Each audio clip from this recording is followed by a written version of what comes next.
The fluorescent lights of Titan Fitness Center buzzed overhead as Maria Chen pulled into the parking lot in her aging Honda Civic. She sat for a moment, hands still on the steering wheel, gathering her courage. At 43, joining a gym hadn't been on her bucket list. The thought of exercising in front of strangers made her stomach tighten. But Dr. Patterson had been clear. Find a healthy way to manage stress or prepare for blood pressure medication. Just 3 times a week, Maria whispered to herself, repeating her doctor's recommendation. She grabbed her plain black gym bag from the passenger seat and headed toward the entrance. The automatic doors slid open with a whoosh, releasing a wave of cool air scented with disinfectant and sweat. Pop music pumped through overhead speakers as Maria approached the front desk, where a young woman with bright purple hair greeted her with practiced enthusiasm. "Welcome to Titan Fitness. First time here?"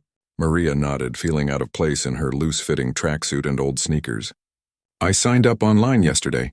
Maria Chen. After scanning her new membership card and giving a whirlwind tour that Maria barely followed, the receptionist left her to her own devices. Maria stood at the edge of the main workout floor, taking in the scene. Men and women of various ages populated the space, though most appeared to be in their 20s or 30s. Some ran on treadmills with determined expressions, others lifted weights with grunts and sighs, and a few stretched on mats in the corner. Maria made her way to an empty treadmill in the back row, one that faced the wall instead of the large mirrors that dominated the opposite side of the room. Perfect. She could exercise without anyone watching her. 3 weeks into her new routine, Maria had settled into a comfortable pattern. She would arrive at 6:30 p.m. after her shift at Oak Ridge Elementary, where she worked as the school librarian. The after-work crowd meant the gym was usually busy, but Maria had discovered that most people were too focused on their own workouts to pay attention to a middle-aged woman walking briskly on a treadmill. Tonight, she had just finished her 30-minute walk and moved to the stretching area when the energy in the gym shifted. A group of 4 men entered through the main doors, their loud voices cutting through the usual background noise of clanking weights and humming machines. "Ladies and gentlemen, the champion has arrived," announced the man at the front of the pack. He stood about 6 feet tall with broad shoulders and the confident stride of someone who knew people were watching. A black duffel bag with Brooks embroidered on the side swung from his right hand. Maria glanced up from her hamstring stretch, curious despite herself. The man, Brooks, she presumed, high-fived several people as he made his way across the gym floor. His friends trailed behind him like an entourage, laughing at whatever he was saying.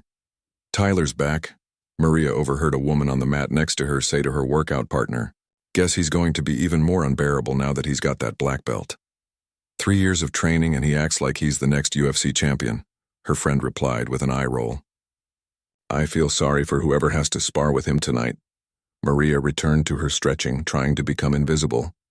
She had noticed the separate area at the back of the gym where people practice martial arts, but she had never ventured near it.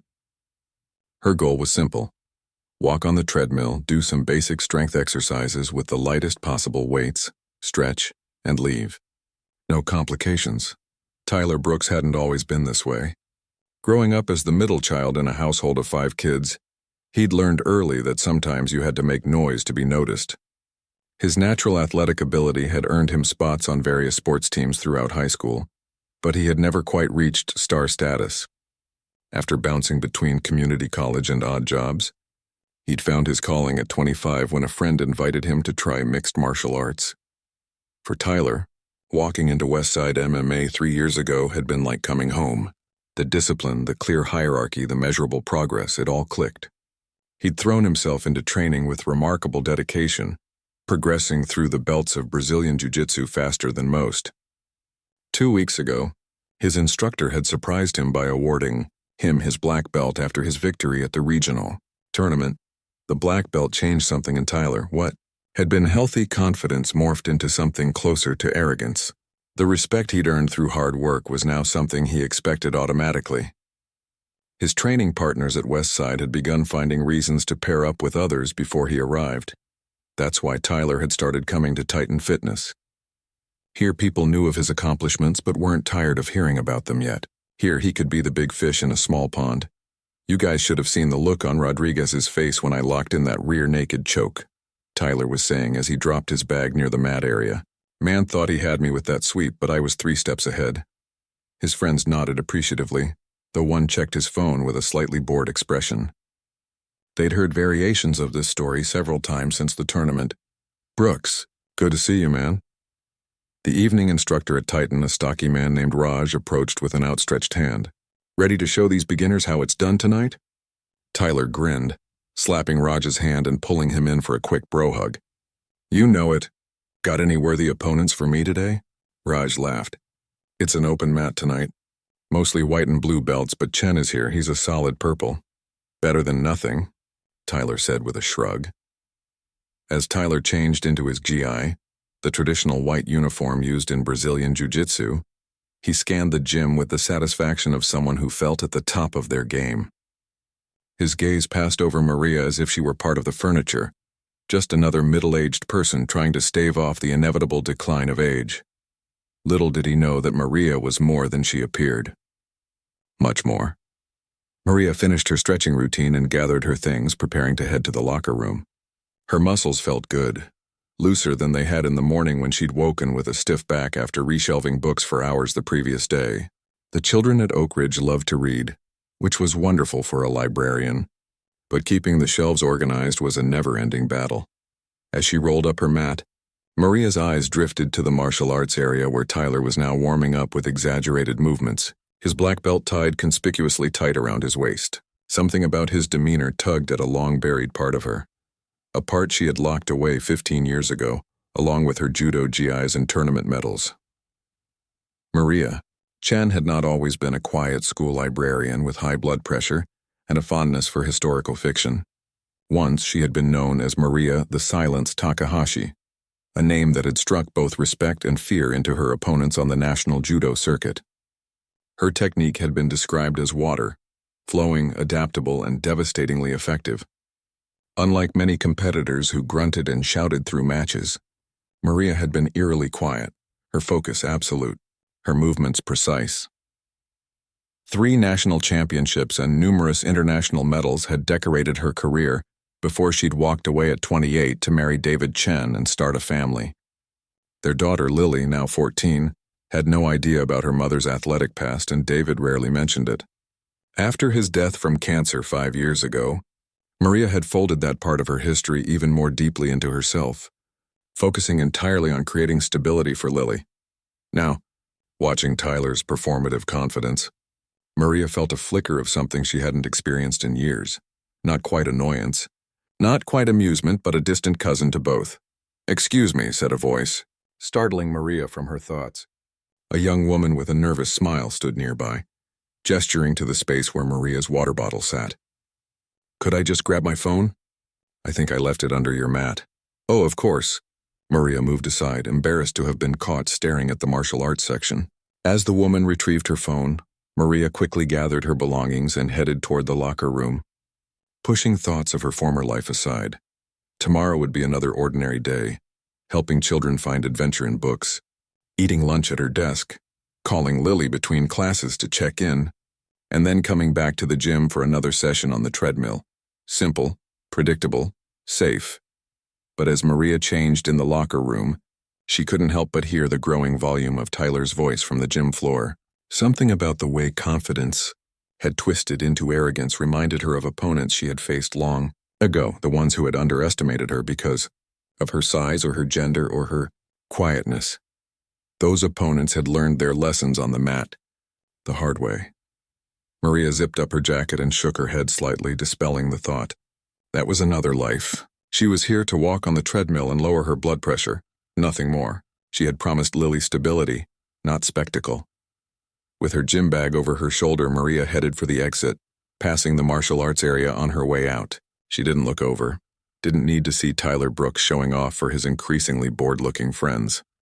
She didn't need to, but something told her their paths would cross again soon enough. Friday evenings at Titan Fitness always brought a different energy. The weekday warriors arrived after their final work shifts, determined to sweat away the stresses of the week. Weekend athletes came to prepare for Saturday competitions. And then there were people like Maria Chen, who simply wanted to stick to their doctor-prescribed routines before heading home to microwave dinners and quiet evenings with books. Maria had just arrived, changing quickly in the locker room into her usual workout clothes, gray sweatpants and an oversized navy t-shirt from an Oak Ridge Elementary reading event. Nothing fancy, nothing that drew attention, which was exactly how she preferred it. As she stepped onto the gym floor, Maria noticed the martial arts area was busier than usual. A circle of about 20 people had gathered around the mats, most wearing the white GIs of beginners with a sprinkling of blue and purple belts among them. At the center stood Tyler Brooks, his black belt prominently displayed over his crisp white uniform. "All right, everyone," Tyler announced, his voice carrying across the gym as Raj, the evening instructor, stood nearby. "Since we've got some new faces today, I thought I'd demonstrate a few techniques that won your truly gold at regionals." Maria headed for her usual treadmill but found it occupied. In fact, all the treadmills facing the wall were taken, leaving only those with a view of the martial arts area available. With a small sigh, she chose one and began her warm-up walk. Unable to avoid seeing Tyler's demonstration in her peripheral vision, Tyler moved with undeniable skill as he walked a newer student through a basic takedown. But Maria noticed the unnecessary flourishes he added, the extra step, the dramatic finish, the lingering hold designed to emphasize dominance rather than technique. She recognized the behavior from her competition days, someone performing rather than teaching. "Now, the key to this move is explosiveness," Tyler was saying, his voice projecting to ensure everyone in the vicinity could hear. "Your opponent won't know what hit them." His three friends stood at the edge of the mat, the same entourage from earlier in the week. One was filming with his phone. Another was making commentary that made the group laugh. Maria increased her treadmill speed, trying to focus on her own workout. 40 minutes later, Maria had completed her cardio session and moved to the free weights area. The martial arts class seemed to have shifted to open sparring, with pairs of practitioners engaged in controlled grappling sessions across the mats. Tyler moved between groups, offering loud corrections and occasionally interrupting to demonstrate a move himself. "No, no, no," she heard him say to a pair of white belts. "You're doing it all wrong. Look," he inserted himself between them, taking one student's position and executing a swift sweep that sent the other person tumbling to the mat with a thud that made several nearby gym-goers glance over. Maria winced. The move had been effective, but unnecessarily rough for a teaching moment. The student who had fallen got up slowly, rubbing his shoulder. "That's how it's done," Tyler said, accepting a high five from one of his friends who had wandered onto the mat. "Anyone else want to try?" The group of students looked at each other uneasily, nobody volunteering. Maria deliberately turned her back to the scene, focusing on her dumbbell exercises. She had promised herself long ago that her competitive days were behind her. Lily needed a mother who was stable and present, not one getting thrown around on mats for sport, or worse, one who couldn't resist proving a point to arrogant young men. "Hey, we're running low on partners." Tyler's voice carried across the gym again. "Anyone want to join? No experience necessary, I promise to go easy on you." A few people chuckled uncomfortably. This wasn't the usual invitation style for the evening classes, which were typically welcoming but not pushy. Maria finished her set of bicep curls and moved to the stretching area, which unfortunately was closer to the martial arts section. As she settled onto a mat and began her cool-down routine, she could feel the energy on the gym floor shift. Tyler's demonstration had evolved into something more like a show, with him at the center of attention. "Seriously, no takers?" Tyler looked around the gym, his friends egging him on. "Come on, where's your sense of adventure?" "It's Friday night." Raj, the instructor, stepped forward. "All right, Brooks, that's enough recruitment for today. Let's get back to the scheduled—" "Wait, I haven't had a decent challenge all night," Tyler interrupted. His gaze swept the gym, passing over the regular members until it landed on the stretching area where Maria and a few others were minding their own business. A smile spread across his face. Maria felt his attention before she saw it. Years of competition had given her a sixth sense for being sized up. She kept her eyes down, focusing on her hamstring stretch, hoping he would move on. He didn't. "How about you, ma'am?" Tyler called out, walking toward the stretching area with his entourage trailing behind. "You look like you could use some real exercise instead of those little stretches." The gym fell strangely quiet. The constant soundtrack of clanking weights and whirring machines seemed to dim as people paused to watch the uncomfortable scene unfold. Maria slowly looked up to find Tyler standing over her, his smile confident, his posture relaxed as though the outcome of any interaction between them was already determined in his favor. "I've got a great way to help you burn those calories," he continued, gesturing toward the mat. "Probably better than those 2-pound weights you've been lifting." One of his friends snickered, another looked slightly uncomfortable but said nothing. From the corner of her eye, Maria could see Raj moving quickly in their direction, concern on his face. "What do you say? I promise I'll be gentle." Tyler's tone made it clear this was a joke to him, a way to entertain his friends and reinforce his status in the gym hierarchy. He extended a hand down to Maria, not expecting her to take it, but making a show of the offer. Maria felt a familiar sensation spreading through her chest. Not anger exactly, but a cool clarity she hadn't experienced in years. Time seemed to slow as options played through her mind. She could ignore him and walk away. She could politely decline. She could report his behavior to the gym staff, or she could accept. 15 years ago, the choice would have been automatic. Maria the Silenced Takahashi had never backed down from a challenge, never allowed disrespect on or off the mat. But that was before marriage, before motherhood, before widowhood, before she'd packed away her competitive spirit along with her medals. "Brooks, that's enough." Raj had reached them now, his expression stern. "We don't pressure people to participate." "I'm just being friendly," Tyler replied, not taking his eyes off Maria. "Offering the benefits of my expertise to someone who clearly needs some fitness guidance. No harm in that, right?" Maria thought of Lily, who would be at her friend's house until 9 o'clock. She thought of the quiet promise she'd made to herself to live an unremarkable life, to blend in, to never again feel the fire of competition that had once consumed her days and nights. Then she thought of every young athlete she'd ever taught, especially the girls, and what she would tell them about moments like this one. "Actually," Maria said, her voice soft but clear, "I would be happy to join you on the mat." The surprise on Tyler's face was almost worth the decision itself. He recovered quickly, his confident smile returning as he looked back at his friends with raised eyebrows. "Well, all right then. We've got a brave volunteer, folks." Raj looked concerned. "Ma'am, you really don't have to." "It's okay," Maria said, rising to her feet with a fluid grace that made Raj pause mid-sentence. "I understand the invitation." The small crowd that had gathered watched as Maria calmly collected her water bottle and towel, placing them neatly at the edge of the stretching area. Tyler was already backing toward the mat, playing to his audience, making exaggerated warming-up motions. "Just so you know," he called to her, "I've been training for 3 years and just got my black belt. But don't worry, like I said, I'll go easy." Maria nodded politely. She removed her loose-fitting jacket, revealing arms that, while not bulky, showed the defined muscles of someone no stranger to physical conditioning. A few people in the growing audience exchanged glances, sensing that something unexpected was about to happen. "Do you need to borrow a GI?" Raj asked Maria quietly. "No, thank you," she replied. "This will be fine." She gestured to her t-shirt and sweatpants as she stepped onto the mat in her bare feet, wiggling her toes slightly to get a feel for the surface. Tyler stood at the opposite side, bouncing on the balls of his feet, shaking out his arms like a boxer entering the ring. His friends had positioned themselves for the best view, phones ready to capture whatever entertaining content was about to unfold. "So, what are the rules?" Maria asked, her voice still carrying that same soft quality that made people lean in to hear her.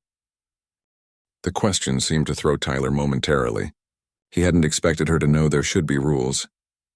Just basic sparring," he said. "No strikes, submission holds only. Tap if you give up." He demonstrated by patting his hand rapidly against his own thigh. "But don't worry, we can stop any time you feel overwhelmed." Maria nodded again, her face betraying nothing. "Thank you for explaining." As she settled into a neutral stance, feet shoulder-width apart, hands loosely at her sides, something subtle changed in her posture. It wasn't dramatic, no movie-style transformation from meek to mighty, but rather a slight shift in weight distribution, a barely perceptible squaring of shoulders, an almost imperceptible change in her gaze. Tyler, focused on his audience rather than his opponent, missed these warning signs entirely. He circled toward her with the confident stride of someone who believed the outcome was predetermined. "Ready whenever you are," he said with a wink to his friends. Maria simply nodded, her eyes never leaving his. "All right then, Tyler said, moving forward with his hands outstretched, ready to secure an easy grip. Let's see what you've got. The entire gym was watching now, most expecting a quick and possibly embarrassing demonstration. What they didn't realize was that they were about to witness something few people had seen in 15 years. Maria Takahashi stepping back onto the mat, and the silence had never been one to disappoint, and audience time seemed to slow as Tyler and Maria faced each other on the mat. The usual Friday night buzz of Titan Fitness had dimmed to a murmur as members paused their workouts to watch. Some sat on nearby benches, water bottles forgotten in their hands. Others pretended to adjust equipment while stealing glances at the unusual scene unfolding before them. "Ladies first," Tyler said with a grin, gesturing for Maria to make the first move. Maria remained still, her breathing calm and measured. She stood neither aggressively nor defensively, but with a quiet readiness that seemed oddly out of place for a middle-aged librarian. Tyler, interpreting her stillness as hesitation, looked back at his friends and shrugged dramatically. "Maybe we should start with something simpler? How about I show you a basic—" His words cut off as he turned back and found Maria had silently closed half the distance between them, without seeming to have moved at all. He blinked, momentarily thrown off his rhythm. "Let's begin," Maria said quietly. Tyler recovered quickly, his confidence returning as he circled to his right. "Remember, just tap out when you've had enough," he said loudly enough for the audience to hear. He moved forward with practiced steps, reaching for a standard collar grip that would give him control. Maria remained perfectly still until the last possible moment, when she shifted slightly, a movement so subtle that most observers missed it entirely. Tyler's hand grasped empty air as she seemed to evaporate from his reach. A flicker of confusion crossed his face. He tried again, this time more directly, attempting to secure a hold on her arm. Again, Maria made a minimal adjustment and his grip slid off ineffectively. "Playing hard to get, huh?" Tyler said, his joking tone now carrying a hint of annoyance. A few nervous laughs came from the crowd. Raj, watching from the edge of the mat with growing interest, narrowed his eyes. There was something familiar about the woman's movement. Something he couldn't quite place, but that triggered a memory from his competitive days. Tyler decided to abandon the playful approach. He stepped forward with purpose, committed to a takedown that had won him numerous points in competition. He dropped his level, shot forward for Maria's legs, his technique textbook perfect, and found himself grasping at nothing but air as Maria pivoted gracefully, using just her hip and the slightest touch on his shoulder to redirect his momentum. Tyler stumbled forward, catching himself before he fell. The crowd's energy shifted. What had started as uncomfortable amusement at what they thought would be a one-sided demonstration was becoming something else entirely. Tyler turned, his smile gone now, replaced by a focused intensity. "Okay, you've done this before," he said, more to himself than to Maria. He approached more cautiously this time, hands up, looking for an opening. Maria simply waited, her posture unchanged, her breathing still calm and even. When Tyler committed to his next move, a sweep attempt, she countered with such fluid precision that it appeared as if Tyler had simply lost his balance on his own. He stumbled sideways, regained his footing, and immediately pressed forward again. This time, when he reached for her, Maria didn't evade. Instead, she allowed him to secure a grip on her sleeve. Tyler's face flashed with triumph as he immediately moved to leverage the hold. In competitive jiu-jitsu, controlling your opponent's clothing was essential for executing many techniques. What happened next occurred so quickly that many observers weren't sure exactly what they'd seen. Maria's free hand came up. Her body turned slightly, and suddenly Tyler was airborne. His grip separated from her as his body rotated involuntarily. He landed on his back with a solid thump that echoed through the now silent gym. It had been a perfect hip throw, what judo practitioners call ogoshi, executed with such clean technique that it seemed effortless. Tyler lay on his back for a moment, genuinely stunned. The fall hadn't hurt him. Maria had controlled his descent expertly, but his pride was another matter entirely. He scrambled to his feet, all pretense of this being a friendly demonstration gone. "Lucky move," he muttered, resuming his stance with new intensity. His friends had stopped filming, their phones lowered as they watched with uncertain expressions. Across the mat, Raj's eyes suddenly widened in recognition. "No way," he whispered to himself. "It can't be." Tyler charged forward again, determined to reassert control. This time his attack was more aggressive, more committed. Maria met his advance with a subtle shift of weight, a perfectly timed step, and an economy of movement that spoke of thousands of hours on the mat. Where Tyler used strength and speed, she used timing and leverage. Within seconds, Tyler found himself once again flying through the air, this time landing more heavily on his side. He rolled and sprang up immediately, face flushed with a mixture of embarrassment and growing frustration. "Who are you?" he demanded loud enough that his voice carried across the gym. Maria didn't answer. She simply resumed her ready position, waiting. In the growing crowd, an older man in workout clothes nudged his training partner. "That throw looked familiar," he said. "Reminds me of a competitor from back in the day. Japanese-American woman. They called her something like the Whisper or the Quiet One." "The Silence," came Raj's voice as he stepped closer to the mat's edge. "Maria the Silence Takahashi." The name rippled through the crowd. Most of the younger members showed no recognition, but among the older gym-goers and serious martial artists, there were sharp intakes of breath and widened eyes. "Three-time national champion," someone whispered loudly. "Wasn't she on the Olympic training team?" another voice added. Tyler stood frozen, his face showing the slow dawning of comprehension. "Takahashi? But your name tag says Chen." "I took my husband's name when we married," Maria replied simply, speaking for the first time since the match began. Her voice was soft but carried in the unusual quiet of the gym. The revelation seemed to hover in the air between them. Tyler looked around at the watching crowd, at his friends who now looked more uncomfortable than entertained, at Raj whose expression had transformed from concern to respect. Tyler had a choice to make, one that would reveal more about his character than any belt around his waist ever could. He took a deep breath and stepped forward again, this time with a respectful bow. "I'd be honored to continue if you're willing to teach me." A small smile touched Maria's lips, the first real expression she'd shown since stepping onto the mat. She returned the bow with perfect form. What followed wasn't the humiliation spectacle that Tyler's friends had expected to film. Instead, the gym witnessed something far more valuable, a master at work. Maria moved with Tyler through a series of exchanges, each time allowing him to attack with full effort, before neutralizing his techniques with minimal movement. When she finally executed a full throw again, it wasn't done to embarrass but to demonstrate. Tyler was airborne once more, but this time the landing was controlled, almost gentle. As he rolled to his feet, there was a new look on his face. Not shame, but the hungry focus of someone who has glimpsed how much more there is to learn. The entire gym had stopped to watch now. Treadmills stood empty. Weights remained racked. Even the staff behind the front desk had wandered over to observe. "Your technique is good," Maria said to Tyler, loud enough for others to hear. "But you're trying to force things that should flow naturally. Feel the balance points instead of fighting against them." Tyler nodded, absorbing her words with newfound humility.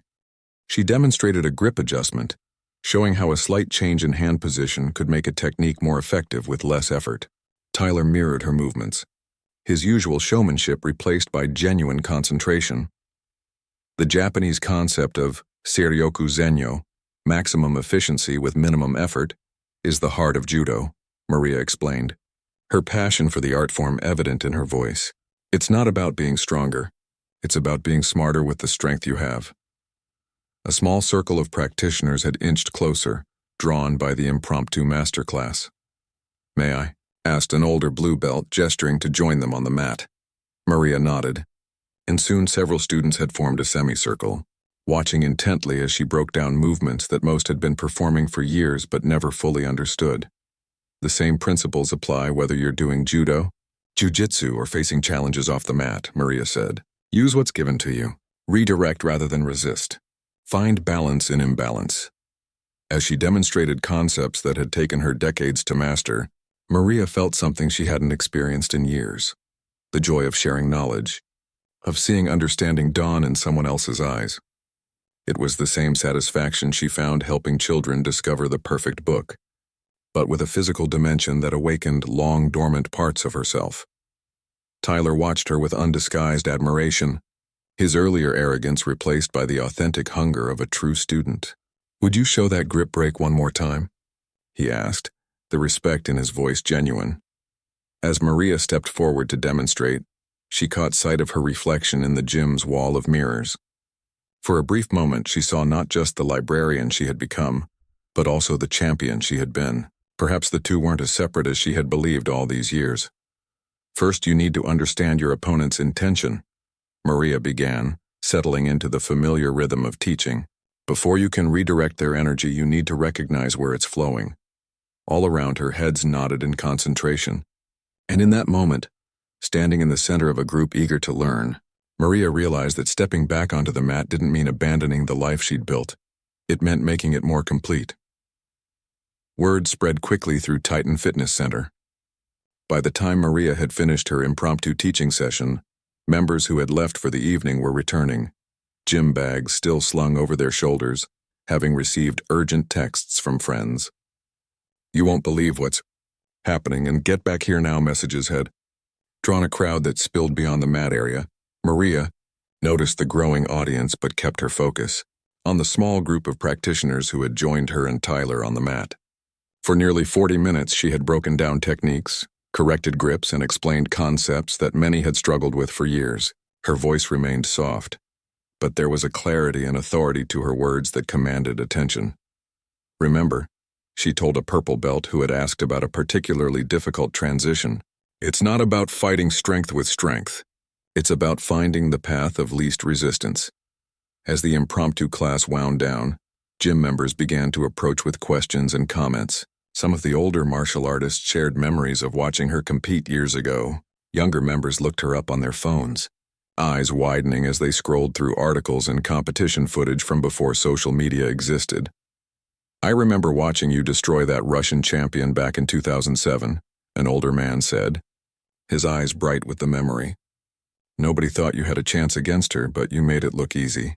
Maria smiled politely but deflected the praise. "That was a long time ago."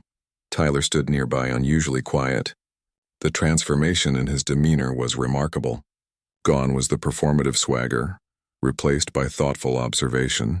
He had participated fully in the training session, asking insightful questions and accepting corrections without defensiveness. As the crowd began to disperse, returning to interrupted workouts or heading to the locker rooms, Tyler approached Maria. "I owe you an apology," he said, his voice low enough that only she could hear. "What I did was disrespectful." Maria regarded him for a moment. "Why did you do it?" The directness of her question caught him off guard. He opened his mouth to offer an excuse, then closed it, considering his answer more carefully. "I guess I wanted to impress people," he finally said. "The black belt. It's supposed to mean something. Make you somebody important." "And does it?" Maria asked. Tyler looked down at the black belt around his waist. "Not in the way I thought." Maria nodded, understanding in her eyes. "A belt only holds your GI together. What matters is who you are when you step onto the mat, and who you are when you step off it." Tyler absorbed her words, nodding slowly. Would it be possible to train with you sometime? Properly, I mean." Before Maria could answer, Raj approached them, excitement evident on his face. "Maria, this is incredible. I can't believe we've had a 3-time national champion working out here for months and nobody knew." He shook his head in disbelief. "Listen, we've been looking for someone to lead a women's self-defense class on Tuesday nights. After what I just saw, I can't think of anyone better." "Would you consider it?" Maria hesitated. "I don't know, Raj. I've been away from teaching for 15 years. "Could have fooled me," he replied with a grin, gesturing toward the group of practitioners still discussing her techniques. "You're a natural teacher. Just think about it, okay?" As Raj walked away, Maria checked her watch and realized with a start that it was already 8:30. She needed to pick up Lily from her friend's house by 9:00. "I have to go," she said. Gathering her things quickly, Tyler nodded. "Thanks for everything. The lesson, the humility check." He smiled ruefully. "Definitely needed that." "You're a skilled practitioner," Maria told him. "Just remember that true strength isn't about dominating others." As she hurried to the locker room to change, Maria felt strangely energized. The familiar ache in her muscles from training was different from her usual treadmill-induced fatigue. It was a pleasant reminder of capabilities long unused. In the locker room, several women approached her with admiration and questions. One, a young mother with a white belt, seemed particularly moved. "My daughter wants to quit her judo class because the boys tease her," she confided. "Would you mind if I tell her about you?" I think it would mean a lot. Maria felt a warmth spread through her chest. "Of course," she said, scribbling her email address on a piece of paper. "Tell her she can write to me anytime." As Maria drove to pick up Lily, her mind buzzed with the evening's events. For 15 years, she had carefully packed away the competitor, the athlete, the champion. Tonight, she had stepped back into that identity, if only briefly, and found it still fit. But what would Lily think? Her daughter knew her only as Mom, the quiet librarian who made perfectly cut sandwiches and helped with homework. Would she be proud to discover her mother's past achievements? Or would she feel that Maria had kept something important from her? These thoughts were still swirling as Maria pulled up outside the Patterson home where Lily had spent the evening with her friend Grace.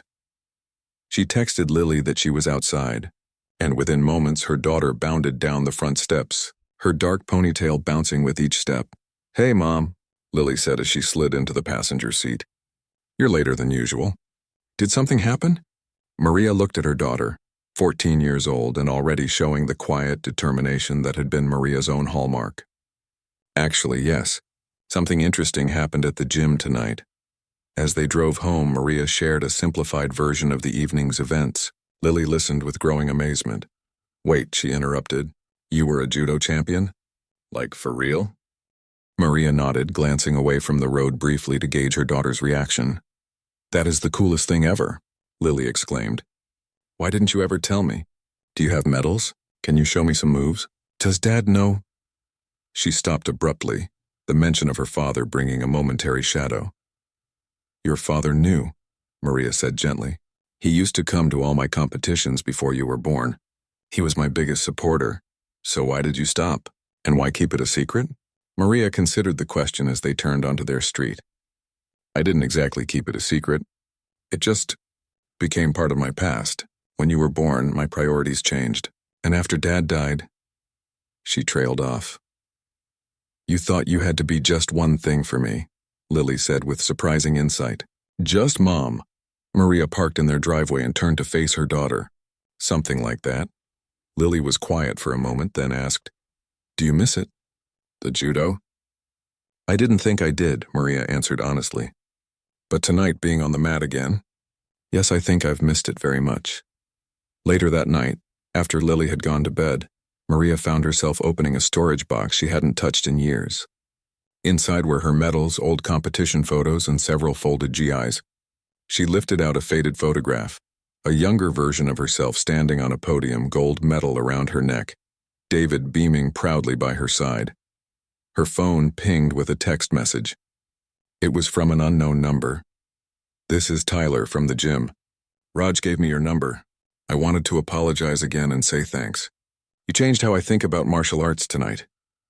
As Maria typed a reply, she found herself smiling. Perhaps it was time to stop thinking of herself as two separate people, the champion she had been and the mother she had become. Perhaps at 43 she was finally ready to be both. The next morning, Maria arrived at the gym earlier than usual. It was Saturday and the weekend crowd was different, fewer suits and office workers, more families and dedicated fitness enthusiasts. She had just finished setting up her usual treadmill when a gym employee approached with a phone. "Mrs. Chen, there's a call for you at the front desk." "It's from the local news." Maria blinked in surprise. "The news? Someone posted a video of what happened yesterday," the employee explained. "It's got thousands of views already. They want to interview you about your return to martial arts." Maria took the phone hesitantly. "This is Maria Chen. Mrs. Chen, or should I say Ms. Takahashi. I'm Pat from Channel 7 News. One of our viewers sent us the most amazing footage from your gym last night. We'd love to do a feature story on your comeback." "It's not a comeback," Maria began. "It was just one evening." But even as she said the words, she wasn't sure they were true anymore. Something had awakened in her last night, something that had been dormant but never truly gone. Would it be possible to come by the gym this afternoon for a quick interview? The reporter asked. "We'd love to share your story. It's so inspirational, especially for young girls interested in martial arts." Maria thought of the woman from last night, whose daughter wanted to quit judo because of teasing. She thought of Lily's excited questions. She thought of how it felt to be on the mat again, sharing knowledge accumulated through years of discipline and practice. Actually, Maria said, surprising herself, I might have something better than an interview to show you. After hanging up, Maria scrolled through her contacts until she found Raj's number. When he answered, she didn't waste time with small talk. About that women's self-defense class, she said. I'd like to teach a demonstration session today. Can you make that happen? By 3 o'clock that afternoon, Titan Fitness Center was busier than anyone could remember for a Saturday. Word had spread through social media, texts, and phone calls. The video of Maria effortlessly countering Tyler's attacks had been shared hundreds of times overnight, picking up thousands of views by morning. The gym had hastily rearranged the main floor, pushing treadmills and weight machines to the sides to expand the mat area. Chairs borrowed from the smoothie bar lined the edges, filled with curious onlookers, regular members, and a small camera crew from Channel 7 News. Maria stood in the center of the mat in a crisp white G that Raj had insisted on ordering for her, rushed from a local martial arts supply store. The black belt around her waist, her original belt from competition days, felt both foreign and familiar, like greeting an old friend after many years apart. Beside her stood 12 women of various ages, from teenagers to seniors, all wearing workout clothes and expressions ranging from nervous to excited. These were the volunteers Raj had rounded up for Maria's impromptu self-defense demonstration. Thank you all for coming, Maria began, her voice soft, but carrying clearly across the now quiet gym. I'm not here to turn anyone into a fighter. Self-defense isn't about winning battles, it's about staying safe and finding confidence in your own body. In the front row sat Lily, practically bouncing with excitement. Next to her was Grace, the friend she had stayed with the previous night, along with several other classmates Lily had frantically texted that morning. My mom is secretly a martial arts champion, she had written. You have to come see this. Maria caught her daughter's eye and felt a surge of emotion, pride, nervousness, and something like relief. After 15 years of being just one version of herself, it felt liberating to let Lily see this other side. The first principle of self-defense is awareness, Maria continued, motioning for one of the volunteers to step forward. Most confrontations can be avoided entirely if you recognize potential threats early. She demonstrated how to maintain safe distances, use peripheral vision, and recognize warning signs in body language. The women followed along, their initial awkwardness gradually giving way to focused attention. The second principle, Maria said, is using your voice. She demonstrated a firm, loud stop that made several people in the audience jump. The women practiced, their voices growing stronger with each repetition. Among the spectators, Tyler watched with rapt attention. He sat with a small group of his fellow martial arts students, his usual entourage nowhere to be seen. The black belt around his waist seemed to rest differently on his shoulders today, less like a trophy and more like a responsibility. Maria moved on to physical techniques, showing simple but effective movements that used leverage rather than strength. Remember, you don't need to overpower an attacker. You just need to create enough space to get away safely.